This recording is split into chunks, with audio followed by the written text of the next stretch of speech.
Kama ni mara yako ya kwanza unatembelea chaneli yetu ya Top 5 Media, tunakuomba ubonyeze neno subscribe, kisha kwa chini itatokea alama ya kengele. Tunakuomba ubonyeze kengele hiyo ili uwe wa kwanza kupokea taarifa katika chaneli yetu. Asante.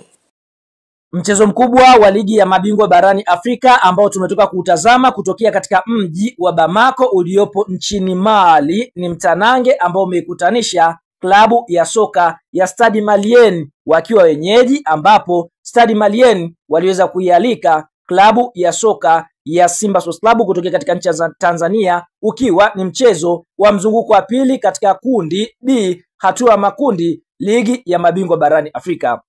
Mchezo huu umeweza kumalizika kwa klabu ya soka ya Simba kuweza kukubali kuchezea kichapo cha mabao 2-1 dhidi ya kosti ya timu ya soka ya Stade Malien, ambapo mchezo huu ulikuwa ni mchezo mgumu kweli kweli kwa upande wa klabu ya soka ya Simba Sports Club, na Stade Malien waliweza kuidhibiti klabu ya soka ya Simba ipasavyo.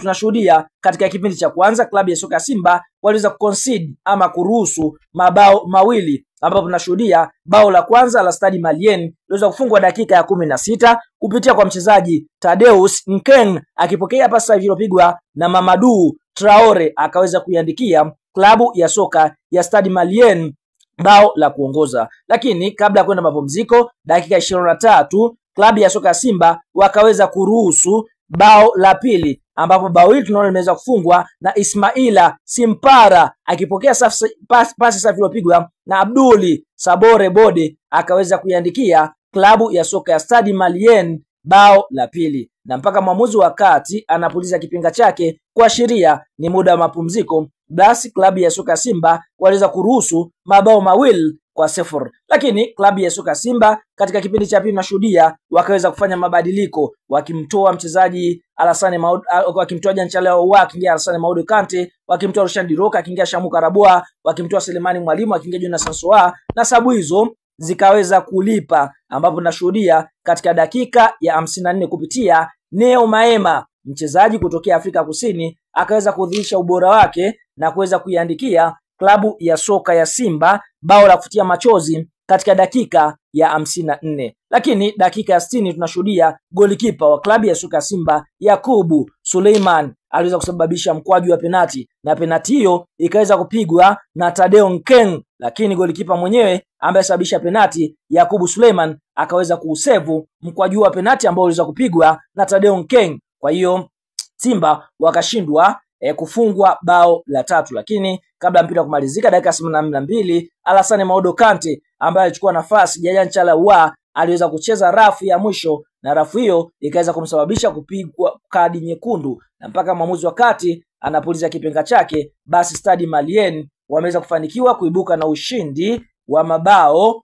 2-1 dhidi ya kocha timu ya soka ya Simba Sports Club. Kunako msimamo wa kundi D kwa sasa unavyoonyesha, klabu ambayo inaburuza mkia ni Simba mwenye alama 0, ambapo Simba amecheza michezo miwili akifungwa michezo yote na alama 0, lakini bado ana nafasi, kwa sababu ukiangalia Esperance kutokea Tunis wao wako nafasi ya 3 wana alama 2. Stade Malien kutokea nchini Mali wana alama 4 katika nafasi ya pili, na anayeongoza kundi ni Petro de Luanda mwenye alama 4. Mchezo unaofuatia ni mwezi Januari mwaka 2026, ambapo Simba atakwenda kucheza dhidi ya Esperance. Anahitaji kupata ushindi mchezo huo ili kuweza kusogea nafasi za juu kidogo, ili kujitengenezea mazingira mazuri ya kuweza kufuzu hatua inayofuatia michuano mikubwa ya ligi ya mabingwa barani Afrika.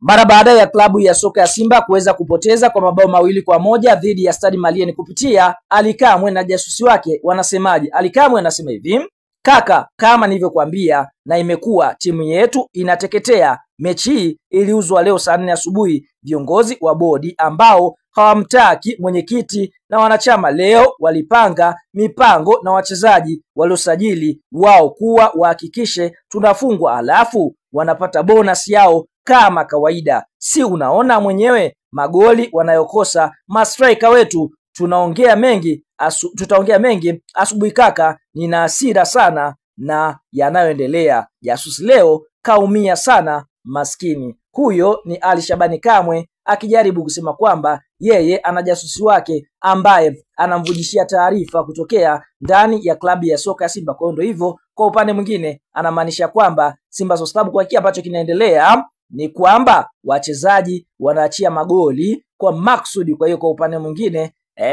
tunaona Simba Sports Club kwa mujibu wa Ally Kamwe wanafanya maksudi ili tu kwa sababu ya mvurugano uliopo baina ya viongozi wao. Nini maoni mtazamo kwa kile ambacho mkisema Ally Kamwe? Je, ni kweli Simba wanaachia magoli kwa upande wao na wanataka wanakusema magoli kwa maksudi? Toa maoni katika comment na sisi tutakuja kuyasoma.